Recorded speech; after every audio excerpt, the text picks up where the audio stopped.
What is your process when you're working with a new client or a brand for YouTube marketing? That's good. So beyond like you get on a call and you figure out what the hell their business is and what their, the stuff that you would have to do no matter what.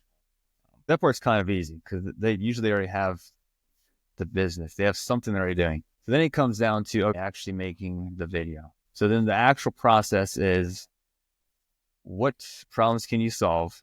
Okay, so there's some type of problem that you're trying to solve. There's always some type of problem, right? Then you usually use search that because you have to do like market research. It literally takes like 10 minutes. Like this is why a lot of people just don't get any views because they don't search the idea that you have.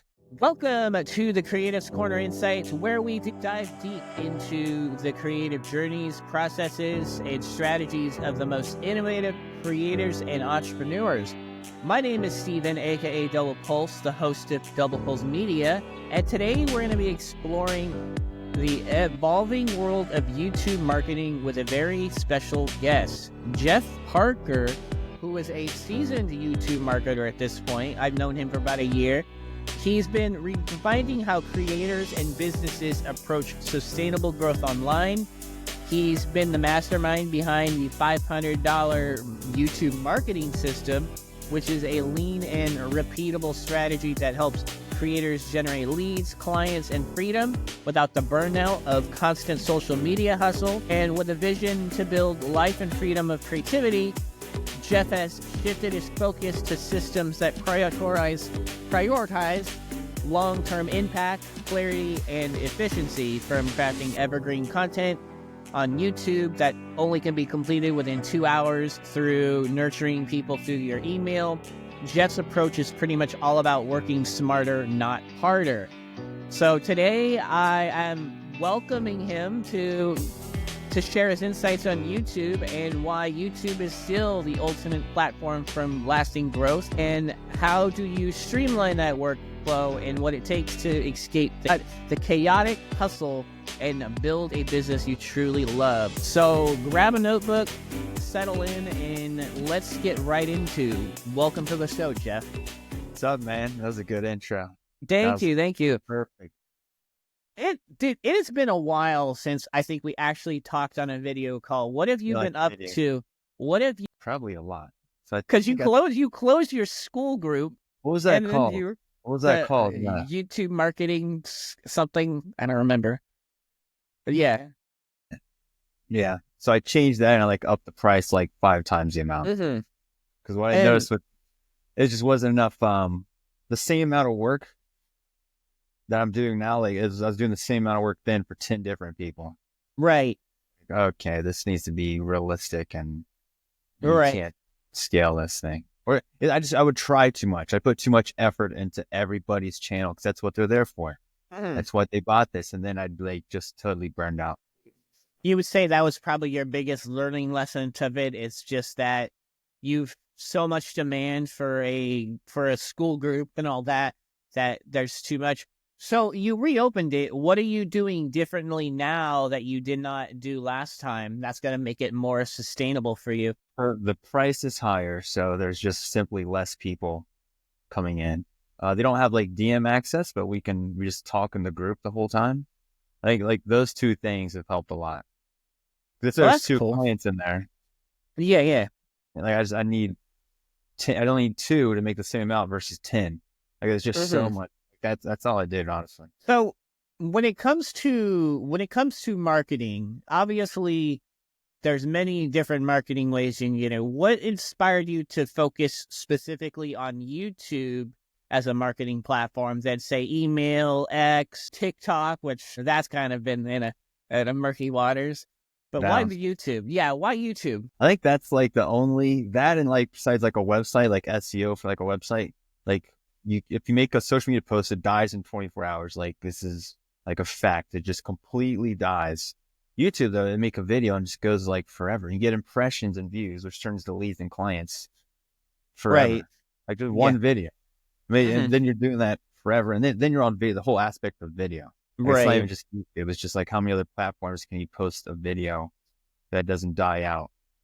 That's huge. If you've been hustling on social media, you'll know exactly what I mean. I know I'm on X a lot, and I see a lot of copywriters who post on X, which is great. I'm not knocking them, but I think one of the biggest issues is some of them don't even do YouTube content. So it's like, why are they that post?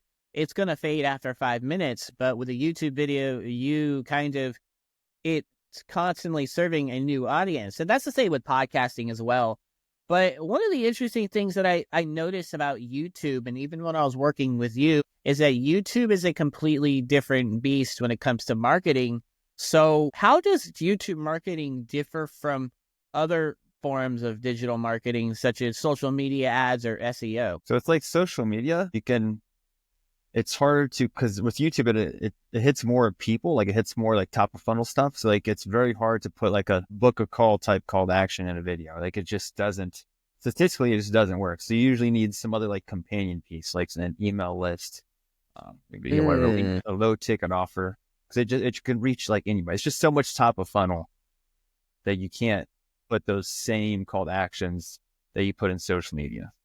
People are just like, you're selling to me, get out of here. Like for social media or an email list, Right. you can just put this, hey, do you want to work with me? Here's this call to action. Just nobody cares. Interesting. So it's almost like with the social media aspect and the email marketing, they have to sort of work together rather than being separate. Because if you just threw your YouTube video up with a call to action, people kind of get irritated by that and they're not going to click it. But if you're offering value and sort of a different approach to it, it sort of leads them. The YouTube would be like the top of the funnel, leading slowly down into the, them being a client or something like that. Yeah, like the email list probably the second option. Like you go YouTube, email list, then you can send all like the personal stuff and like objections and all this other marketing stuff to actually like close the client. I feel like social media is almost like it's like YouTube, email list, and then like a client. But with social media, it's almost like over here. It's its own little, you just spit stuff out really quick, like get quick feedback. You definitely get clients from it, but the stuff dies out so quickly.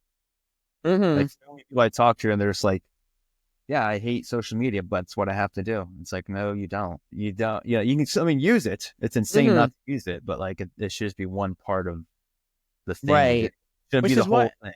Yeah, which is why I think people need like an actual content management team that helps run the YouTube stuff, because that would sort of draw people in with the value, the trust.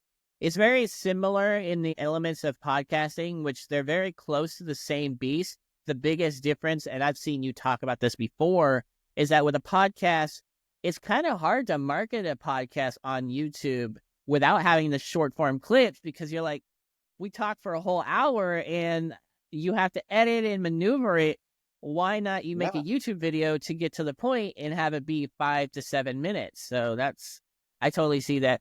Yeah, that was like a huge thing. I several people I've helped, and it would be, they would just talk about so many different things. I'm like, okay, well, we need to make this into someone's going to click into it. So do we either slightly be clickbait, say it's about whatever cold email, then that's kind of part of it, or do you just make it about something that it's just like, oh my gosh, we need to have direct like topics. So you have like an actual topic to make like a podcast, not this, like this is YouTube marketing. If it spans somewhere else, that's fine, but it needs to start with the actual topic. So then someone will click into it. You have like an actual reason to make it a good title and thumbnail. Yeah.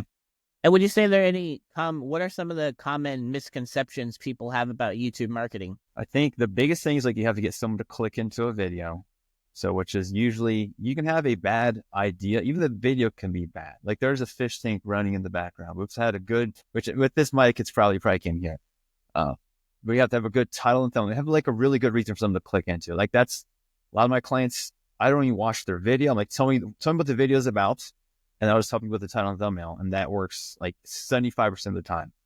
Like just to get more views, some more traffic to your, without even looking at the video. It's just a good idea, a good title, good thumbnail, and that's it. That's interesting because, for me, if I'm looking into a good title, I feel like, especially with gaming content, I feel like I would have to watch the video first. And do you feel like for marketing, especially marketing a business, it's different than, say, trying to market a gaming video, and that the amount of money that you make, say, pitching your business is going to be more than trying to hit like a massive gaming audience? Would you say that You makes mean any like sense? kind of? What you Yeah, mean? yeah. Like, do you Because mean like, like yeah, well, tell like, me, tell me. well, what's interesting is when we were working together and you helped come up with a thumbnail for me, or not a thumbnail, but a title for my video. Granted, yes, it was a gaming video that hit 1 out of 10, right out of the gate. But because it was a particular type of video that was not selling a service or product, I made less money on that than if I went the route of, hey, let's just get rid of all the nonsense of entertainment content and go directly towards helping people out. Yeah, And you you definitely would need less views if that's what you're saying. yes, Usually yes. you need like 1,000 views is what I say. Like that's enough to get, because like, Hmm. okay, you'll make a video, it's going to drop to 50% retention with, for just average videos. So then you already lose. Now we're only like at 500 views. So you need like 1,000 views to really start getting leads to come in. Just come in the funnel. Hmm. You're people to come in the funnel. Yeah. So you can get a lot less. So you can just I mean, the lowest video we've ever got was 59 views, and like that got a client. Some of that was Hmm. probably luck, or it could be 120,000 views. Like we got the same client on both, so it No, that really makes sense. depends. Yeah. 1,000 views is the goal. Yeah, people have to have goals. If you don't give them a goal, they'll just sit here and they'll just leave. They'll churn.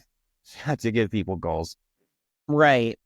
And I know you've worked with many clients and people such as myself. And one of the things that I noticed right at the bat when we were working together is the people that stuck around or had more to offer were people not in like the entertainment space, which is really a trip, because it kind of makes me wonder, like, how would you walk us through the process? Like, what is your process when you're working with a new client or a brand for YouTube marketing? That's good. So beyond like you get on a call and you figure out what the hell their business is and what their, the stuff they would have to do no matter what.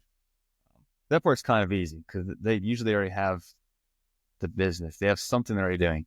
So then it comes down to, okay, actually making the video. So then the actual process is, what problems can you solve? Okay, so there's some type of problem that you're trying to solve. There's always some type of problem, right? Mm. Then you usually use search that, 'cause you have to do like market research. It literally takes like 10 minutes. Like this is why a lot of people just don't get any views, because they don't search the idea that you have. You just search it on YouTube or Google, or search Google like plus Reddit. If nothing pops up, like for example, good example, some guy was making a video about sprints, like as in like goal setting. Like you make these sprints every 30 days. We search this. There's no videos on sprints besides actual sprinting, like running sprinting. There's no goal setting video ever. So you can't make that video because there's no demand for it at all. Now, really, it's about goal setting. So all you had to do is just change the video about goal setting. But if you didn't know that, you would have spent 6 hours, 2-3 hours making the video, the stress of the thing not working, and then you question yourself the next 7 days so another video comes out where you could have spent 10 minutes or found out if it's a good idea. So that's like a big part of it. I just think a lot of, they just don't see that part. They just do the market research. It's the reframing. Yeah. That's Yeah, like in terms of titles, thumbnails, there's like a system for all this stuff. But that's how you start. I have like a system for everything.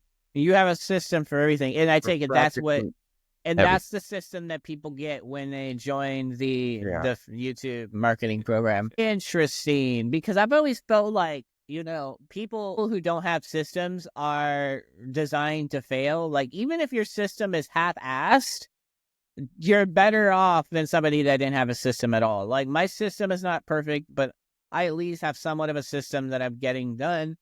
For example, I create YouTube shorts with an AI clone. I have other types of systems where I want to make sure that everything for setting up a podcast episode is already, set, like the Canva thumbnail, making everything stand out. So it's interesting. What do you believe sets your approach apart from others in the YouTube marketing industry? Because there's so many YouTube marketers out there that say, hey, we can get you 1 million views in 30 days and do that. So what makes you different? I think there's two. I know there's a lot of people who just talk to me. They'll have like a YouTube. It's almost like they'll have a content agency. So they'll go to them like 4 times now.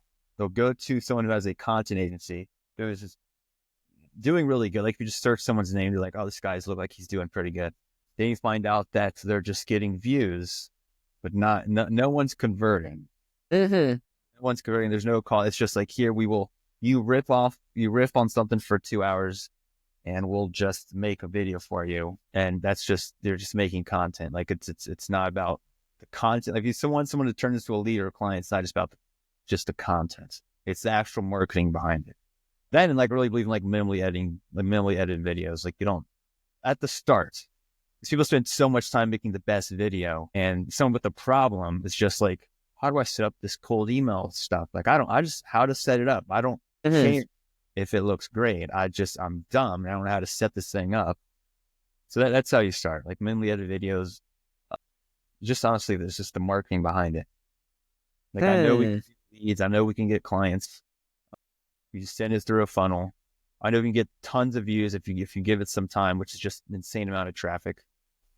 Since for minimally edits, you don't have to deal with giving your video to somebody and then it takes 6 hours and all this other stuff and you're waiting. You can usually just skip that part. At the start, over time, you do have to have good like production quality. Right. You're slowly scaling the process up rather than trying to jump from 0 to 100 because right. No, that totally makes sense, because I think one of the interesting things that I really gravitate with what you said is this process of getting clients. And that's what even makes it really hard to sell a guarantee to somebody. Like you turn around and go, well, okay, we have, I can generate you 1 million plus views in a video, right? Well, okay, cool. How much money is that going to bring me in? How much is that? Can I close a client with that?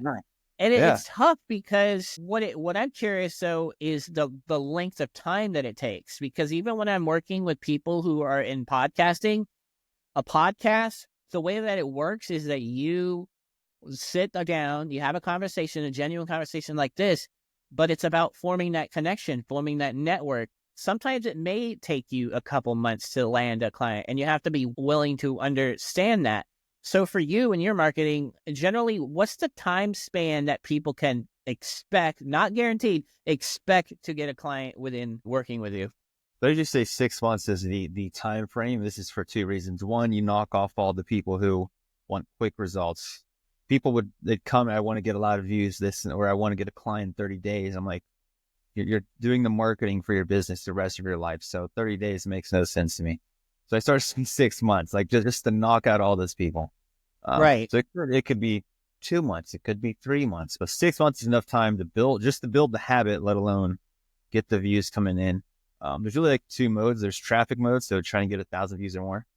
And once you figure that, then you go to like conversion mode, which is usually the funnel. You're putting actual call to action in your videos, like what's working. Is there leads coming in? Is it your sales page? Is it, what's not working? There's just two different modes we have to deal with. Some people are really good at that conversion part, and they're kind of hesitant to go a little clickbaity in the thumbnails. They can kind of convert a couple clients, then you kind of really have to we need more than 200 views. We need to be a little clickbaity just to get the views up. So if you got a client at 200 views, what happens when you get 10,000? So there's just different modes you have to deal with. Get more views and then fix the conversion issue. Right. So 6 months is probably your a good amount of time, because basically it gives you enough time to fix the conversion issues. And granted, if you're doing your job right, you're going to fix the conversion issues within the first month or the second month. But say, like, hypothetical, somebody does not get a client working with you for 6 to 8 months. How would you then go about trying to position it differently to go, all right, well, we couldn't get you a client within 6 to 8 months, but don't lose hope. There's still hope around the thing, because I know you've been there too, where you spent months without getting a client. Yeah, that happens sometimes. And then all of a sudden, 3 will come in the door and you're like, oh, geez. Or it's somebody you've already talked to, and they're waiting, or whatever. People have a million reasons why not. Usually they see progress, so they usually don't even say anything. I'm not saying everybody stays 6 months. Some leave. I think most people who do leave early, they make a couple of videos, things aren't working. and they kind of freak out. And it's like, it's been, like, think this is your business. You're going to do the rest of your life. This is, you're getting help with 4 videos a week. It's $3,000 for 6 months, which is nothing really. If you think how many a client could be worth for 6 months, statistically, it's really not a huge amount of money. Like, I've paid more than that during one time to get stuff fixed. So usually people just aren't, they don't complain. They can see other results. Yeah. If you got 200 views, no leads for 6 months. Yeah. They're like, this is ridiculous, but that doesn't happen. So no, right. No, I didn't think so. Yeah. I mean, you can measure it. You can see the lead. Like I'll like send me the screenshots of your landing page. So I can see that. I can see the leads I can see the email subscribers going up. Or like 2 months ago, you could barely get 100 views. Now we're getting 600. You have 6 times the traffic to your offer. Like, they can just see that. Do you do any, when you set things up for landing pages, do you do any paid strategies like YouTube ads, or is this all organic? It's all just organic. You just put the call to action in your video within 1 or 2 minutes. And after 7 days, you can just look and see if the numbers went up. Simple enough. Right. That's literally it. You just look at the numbers and you sort of reference, and then you keep doing the same thing. You just keep cranking out videos. And I think that's a pretty good thing to really look at. I remember when we look into the client stuff, about 3 to 4 months is, I think, a pretty good, a good thing for that as well. Like, I've been in, when it comes to podcasting, 6 months isn't generally about that thing, but I think it needs to be more about fostering relationships rather than that quick client sale, because something you brought up that I really resonate with is the client that you get is often from somebody you already know, right? So you've been talking, for example, when we started working together, we were talking, I think, for about a couple weeks before we had pulled the trigger on it. And now, a year later, because we know each other, you're on my podcast. This never would have happened had I never went there. And it's like all people usually, or you've already talked to. That. Like, people should really just start going back through everybody, every DM you've ever made, someone who's bought something. It's like, hey, do you need help with this? What's your plans? And someone will. Like, if you talk to enough people, it'll be sketched out, and that's fine. But like, someone will. Yeah. I mean, positive.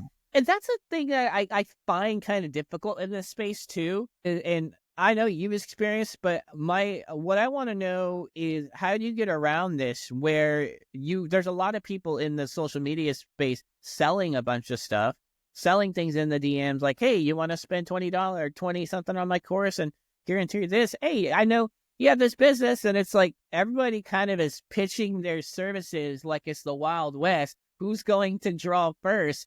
My question for you is, how do you go through the process of qualifying and disqualifying leads or clients? Because I like your approach, but I just want you to share what your approach is.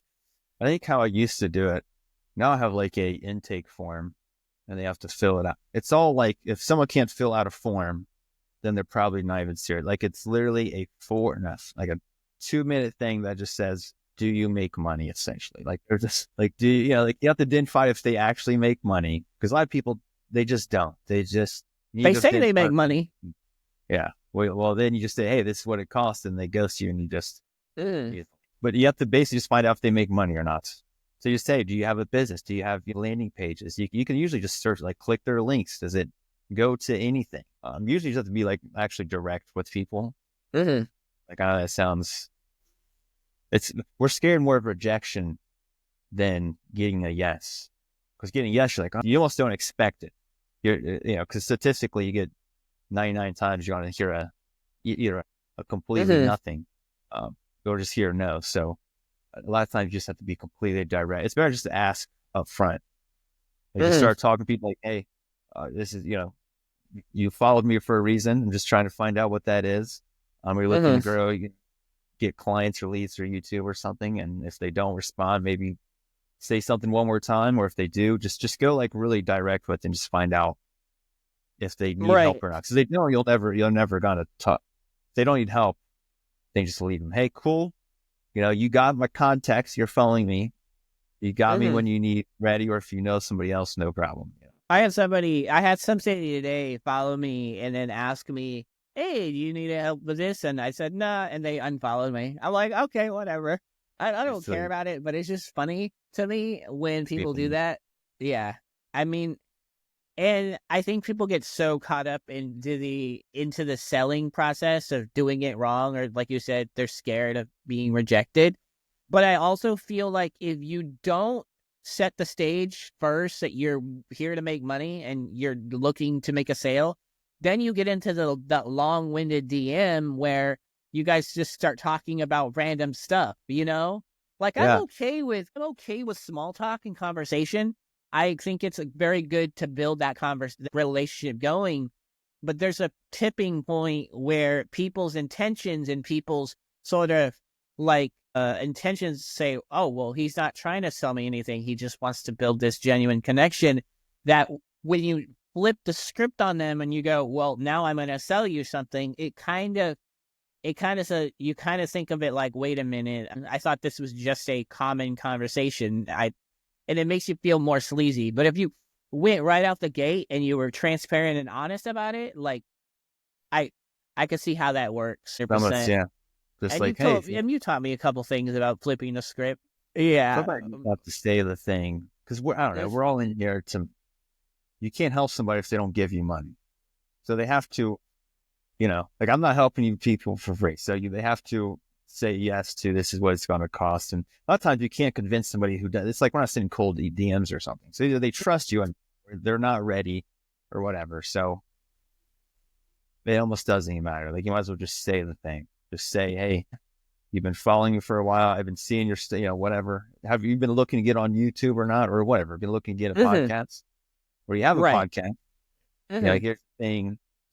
Whatever I think could help with this XYZ, and if they don't want to buy, they'll just say they won't respond or anything. But if they're like warm, that's when they'll start to, yeah, you do have a podcast. I kind of hate doing all this editing crap. All this kind of, people say like their real like thoughts in like a DM, and then you just bitch your thing.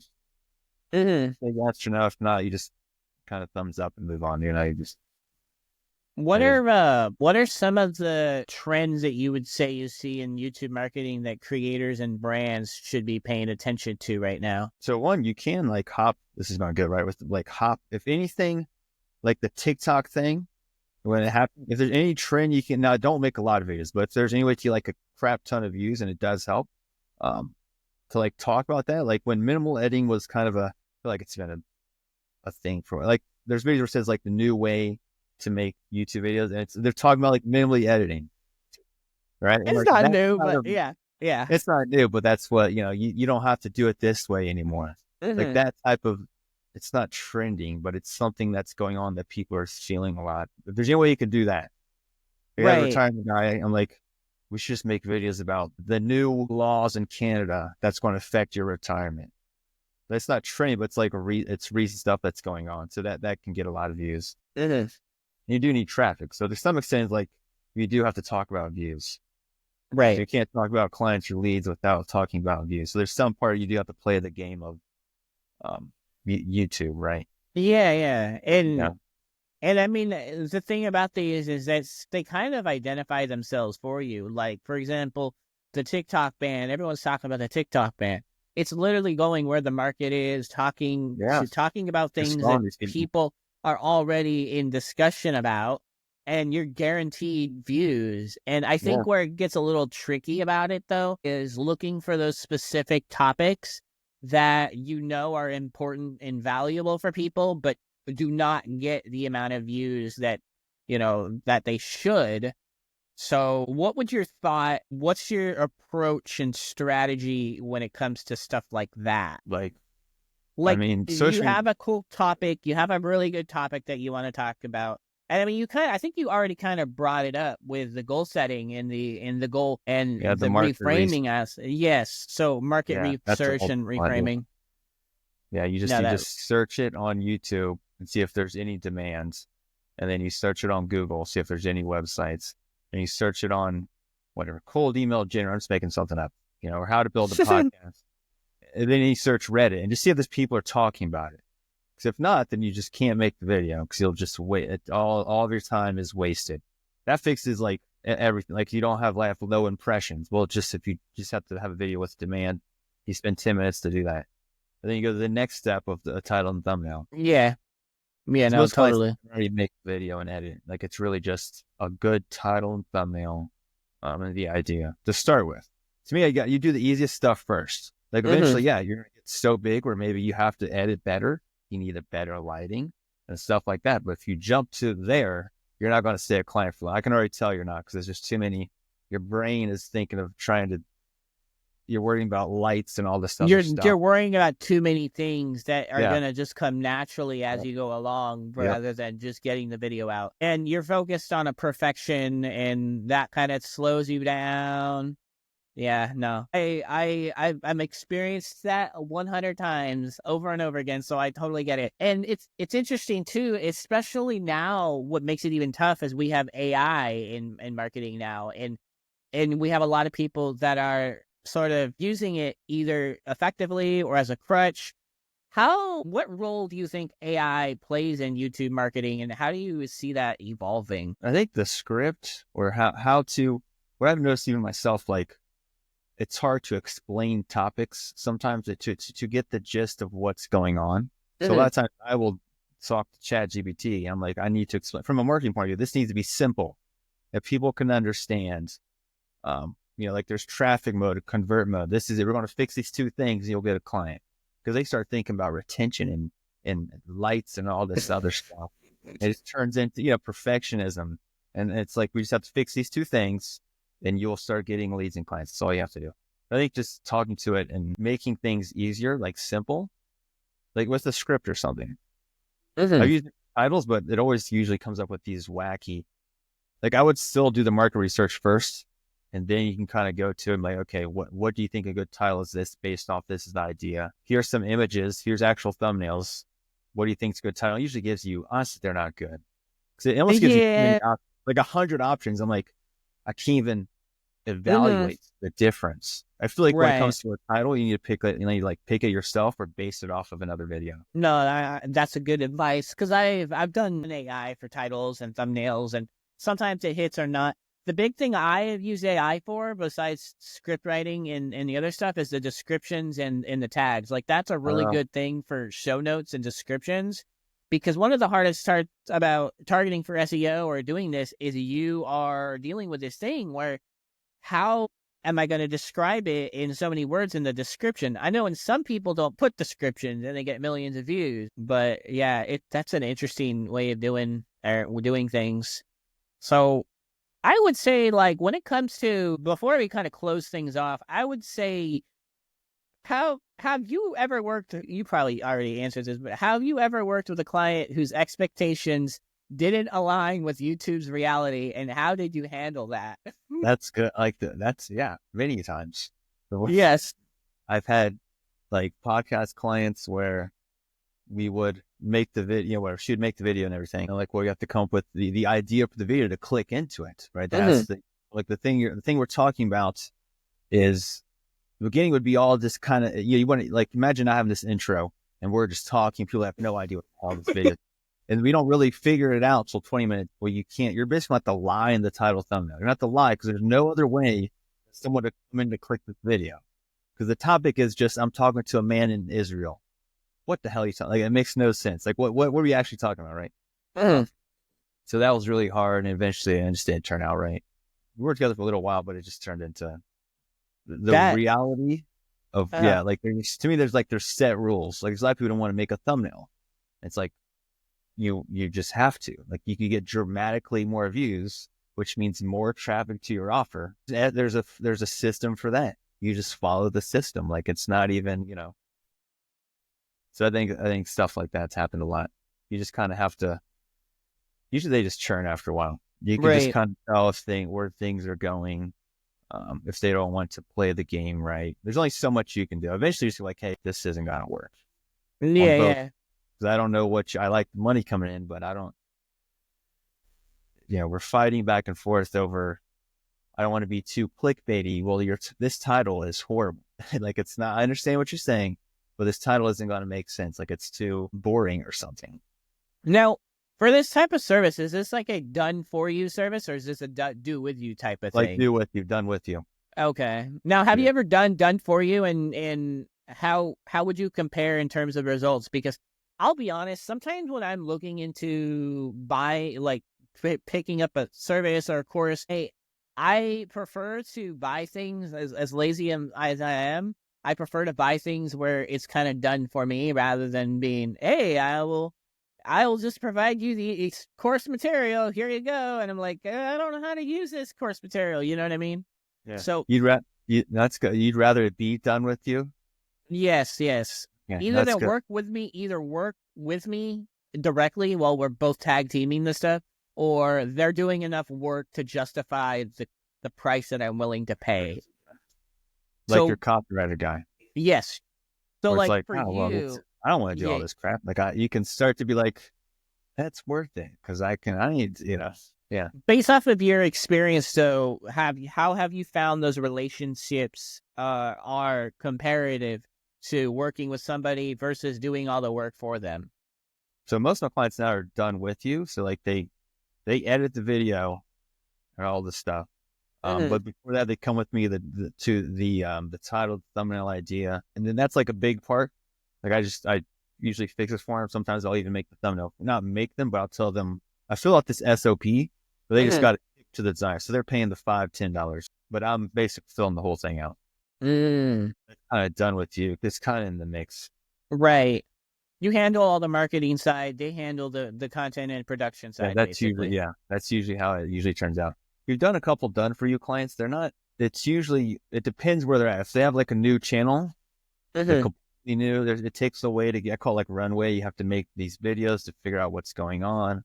YouTube gives it to the completely wrong person at the beginning. So if someone is paying you thousands of dollars and they have no new channel yet, they're probably just going to churn because they can't see what's going on. Like if I don't know if you're making starting someone's email list and someone's gonna give you 2,000, you're gonna pay someone $2,000. They have literally zero people. They're gonna be like, this is not a good ROI, right? It doesn't clearly. It is not a few. They usually have to have a channel already going, and it just stuff's not working. Yeah. They're getting 100 views. They have 2,000 clients. They're getting 122 views. No one's converting. Then at that point, they have enough runway. Like everybody knows this channel is about. It's just usually your title thumbnails aren't really good. You have no call to action in the video, like nothing. Most of it's just done with you though. That seems to be the best place in the middle. Yeah. No, that sounds about right. That makes total sense. Kind of done So, with you, done for you. Because if I make their thumbnail, it's kind of in between, honestly. mm-hmm. So I'm gonna close it off with pretty much two more questions, but honestly, so far, just learning everything about you, working with you for the past year has been really interesting because we were only working together in terms of like paying you a couple, only for like a couple months, but we stayed in contact constantly. The And whole time. over time, I've seen you ask certain tools, like people are asking what type of tools they need to get started. So what type of tools or platforms do you recommend for creators or marketers to improve their YouTube marketing? So definitely get a thumbnail designer. You can just go through. I have like a whole SOP, so you could technically buy that. What does Uh, SOP stand for? so standards of practice. Standards of So practice. it's Okay. really just it explains the whole market research side. Like if you want to give a thumb designer, because most people they say they go to thumb designers like, make me this thumbnail, and it comes out horrible, and they never use a thumbnail designer ever again, ever again. It's usually Mm-hmm. because you don't explain enough like what's going on. So how it's set up is like it shows the thumbnail that you want to imitate from. Like I want it to kind of look like this, but we're going to change the face and the collage, everything. But I want it to look roughly like this. Then you have like, it shows the next part is like your image, like what image you want to put in. So just say that person's face, put my face. What text I use? Make sure you write this on it. So it's just SOP that makes everything easier. Like when you give to the designer. So that's a big part. Like you should have a designer. If it's just some Fiverr person, like you should, to me, I would never, if you're actually here to make money, I wouldn't be making thumbnails. Because over time, it's going to be making more and more money. And literally, you're drawing pictures Mm-hmm. when you could be talking to someone that could make you $1,000, that could make you $5,000, but you're spending 2 hours drawing a picture. So that doesn't make sense, right? So that's a big part. That's a big part. Write down your systems. Like I'd write down every system of how you come up with, if it's wrong. how you come up with the video idea. A lot of times it's not that we bad at videos or clients are bad at videos. They're just trying million different things. And one video takes 2 hours, one takes 10 hours. I want to try this new thing. There's all these different things. There's just no system now. You should just write down every step of how you're going to do something. Right. So that helps a lot. A/B testing, we use A/B testing for ours. It's kind of a next level type thing. A/B testing works really well because if your video, we've had videos where like, because you're making your title thumbnail. So someone clicks into your, we have a 2% click-through rate, and that you just make it, right? Or you try a different way, like a completely different way, and that'll get like 8% click-through rate. So you just have like 4 times as many people could watch a video. If everything stayed the same, the impressions went up, you went from a 2% click-through rate to an 8%. You're just 4 extra views. So I think that helps a lot. We do that for all clients. So That's cool. Your thumbnails, titles, it works really well, honestly. I enjoy it. Yeah, no, it definitely sounds like it is a pretty rewarding thing, not just for the client, but for you as well. I mean, you're not sitting here working 24 hours a day trying to, fine tune or draw pictures if you have a system right. Yeah. So I guess like where do you actually see YouTube marketing kind of heading in the next 5 to 10 years though? Like, especially with all the advancements in AI, do you expect there to be any changes? Because it's always evolving. Yeah. I know like with thumbnails and stuff, like the video kind of auto plays. So I wonder if that could change it a little bit. A lot of it is from a human like behavior point of view, like the marketing all kind of stays the same as far as why someone, buys something. This is where they trust you, right? I don't think any of that's going to change anytime soon. It's been the same like forever. I'm not sure. They keep changing stuff with YouTube, but it seemed like it doesn't affect it too much. I know subscribers like don't mean a lot. Like there's just different things like that. Like I'm sure there's been a lot of changes, but it doesn't feel like there's a huge amount of get someone to click into your video and talk about the same thing for 6 months with a call to action. That's all you need to do. Like that literally fixes everything. I think we it ourselves, I guess, is the problem. Yeah. No, we summed it out. Ourselves that ruin, why something. Is there anything that you would change about the platform, and what would it be and why? It'd be cool if it like turn off shorts. Okay. If you could choose. Yeah. I don't mean like delete them from ever, because it does bring a crap ton of traffic. It's quicker and it's like social media, quicker, get ideas out. But I feel like you should be able to. That my wife likes short. She likes short form content. So for her, she would watch it. She would watch whatever content people make. Totally fine. But then for other people, kind of not into it. And there's this whole thing of like the shorts destroy a channel. We get a lot of short form viewers. Then it destroys your long form. And YouTube says it doesn't. But then there's people who like proven that like that's kind of wrong and you're lying to us. Our stuff has died down. And I'm like, I don't know. I don't work with people who make shorts really. So I don't. Yeah, I already noticed that because when I look at your bio, you go, YouTube shorts are dumb. I've always wondered like why you thought it was dumb, because I mean, I use YouTube shorts and I got a lot of attraction, but I feel like that's always better for entertainment-based content, which is 80% of the platform. Oh, yeah. But like if you're trying to sell a product or service, and I mean, it's weird because TikTok has kind of proven that it works, but I just don't know. I don't know the metrics behind it. But if you go and scroll on TikTok, it's always somebody selling something. So my question to you, why do you think YouTube shorts are dumb in compared to using long form video? I mean, I like long form. I think some of it's just like a personal preference. Like I like long form. Like I just don't watch shorts. I mean, like I get sucked in. I think that's the other part is I get sucked in and I'm like, is this what I want out of my life, to get sucked in? Like social media, get sucked in. Like this is not doom scrolling. Yeah. Thing I want for my life, where I think the things that we get addicted to, I'm like, this isn't. So I think it's kind of like that too.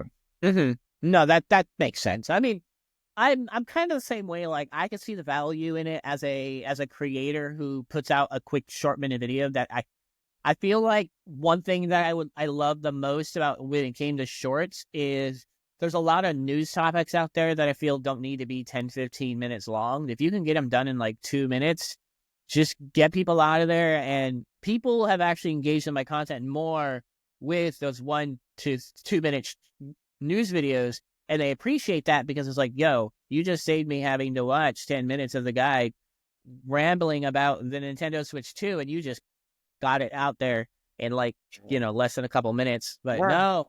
Yeah. I think that's where it's like preference, in my opinion. Yeah. Like I would rather watch the long, but then there's people watching your content about short form. So like, it's like 50-50. There's no, it just depends on the person, I think. Yeah, no, totally. I agree with you for that. But anyway, it has been going on for 47 minutes. Honestly, I always learn a lot from you in terms of the insight. Everything that you say is pretty spot on. Where can they reach you on social media, and where can they go to, connect with you to either join the YouTube marketers or anything like that? I'd say Twitter. Just Twitter. I call it Twitter. Twitter. That's the real name. That's the best place. You can just DM me all the time, or join the email list. I've been writing a daily email for it's only 8 days now, but no one unsubscribed. 1 or 2 people, I think. So they can't be that bad. I think it's a lot more closer. You can tell with someone click a links. There's less 10 people like your content, and they're like, well, I'm not. I just liked it I'm not buying your stuff, Jeff. I'm just, I'm just liking it because I'm just scrolling, wasting my life. I'm just doing, versus emails, only click this link because it has something they want. Mm-hmm. They I'm going to put you on a list of people who keep clicking stuff because clearly something's going on. So that's been fun. All right. Well, that's going to pretty much wrap up this insightful episode of the Creative's Corner Insights. A big thank you to Jeff Parker for sharing his expertise on YouTube marketing and building sustainable systems for growth. If you have found any value in this discussion, be sure to connect with Jeff and check out his $500 marketing system. It's only 8 spots, so hopefully by the time people will listen to it, there's still spots available. But I do feel like, as somebody who's been in there myself when it was first starting out, the information is legit, where you learn a lot about how YouTube marketing, and not even that, you're getting somebody who already knows the process. So he could just feed you the information and be like, all right, plug it in, we're good. I mean, the results were out for itself. So as always, thank you guys for tuning in. Don't forget to subscribe, leave a review, and then share this episode with somebody who you think can benefit from his wisdom, pretty much. And until next time, keep creating, keep innovating, and we'll see you guys on the next episode of the Creative Corner Insights. Thank you very much.